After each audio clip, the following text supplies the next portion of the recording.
What's poppin', y'all? It's been a little while since Leray dropped her second album, Koi. I said I was going to talk about it in a previous video because I listened to the album and I didn't really take the time out to do it until now. But leading up into this album, Leray had players, smash hit. I mean, I was in different countries and they were playing this song in clubs and stuff like that. So this song really transcended. A lot of it was because of radio and, over time it just went global. But we're not here to hate. She got a smash hit. Got to give credit where credit is due. Now, the nightmare of the scenario is that even with a smash hit, her album sold 10K first week. And this album was selling less than Trendsetter after a smash hit. Trendsetter was her first album. So these numbers were ghoulish. So what did I do? I decided let me actually listen to this album. And I listened to this album, top to bottom, multiple times actually. And I'm not going to lie, there are some hits on this thing.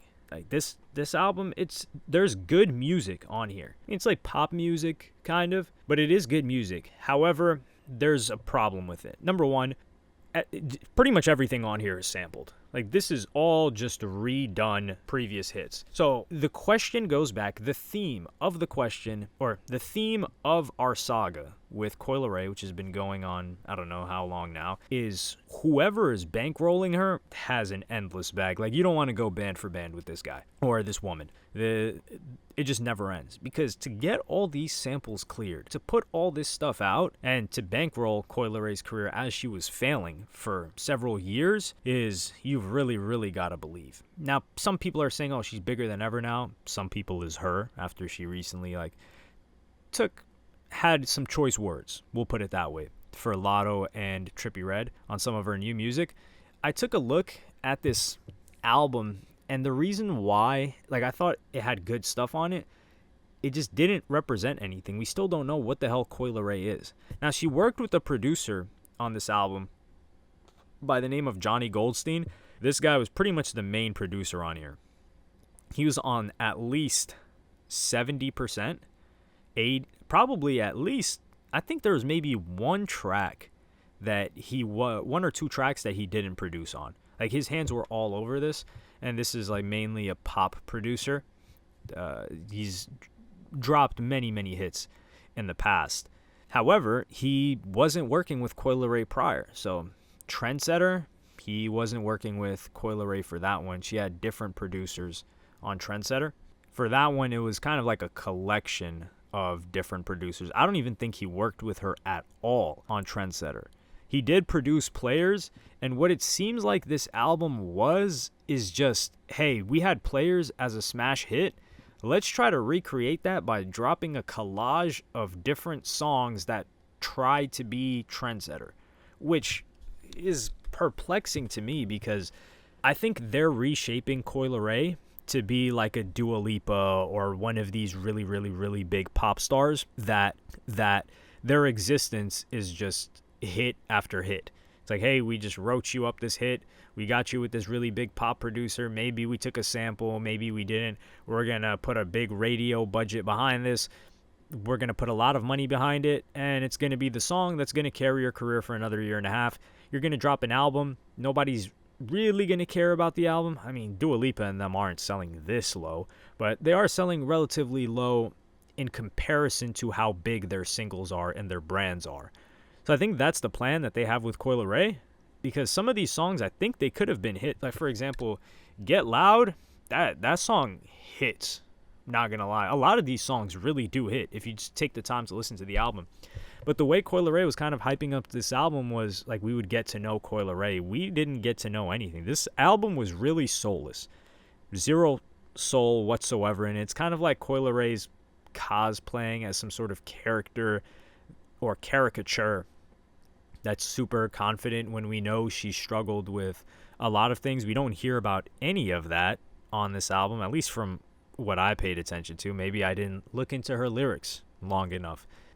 And I just don't know where she goes from here. Like, do they start putting a budget behind another one of these songs? It's been a certain amount of time. I think Players is still doing its thing. Like, it hasn't completely cooled off to where people are looking at Leray like, yo, where's the next one?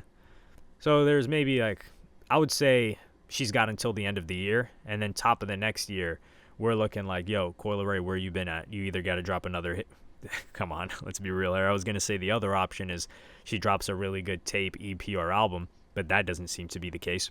So it's, Coi Leray, where's the next hit? And did they just pause, like blow their load with this one, and they just put all the songs that were supposed to be hits on this album, which isn't even doing hot? I mean, $10K, that's nightmarish. I know it cost a ridiculous amount of money just to make this album. Some of the features on here, some of the features aren't big, just pretty much the samples. But yeah, I felt like I didn't really learn anything new about Coi Leray.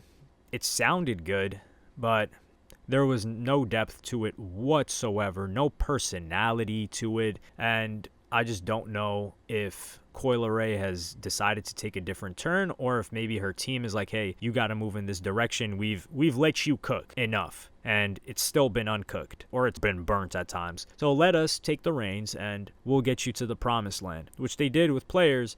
But longevity-wise, I just don't see people saying they're Coi Leray fans. That's just something that she hasn't been able to gather.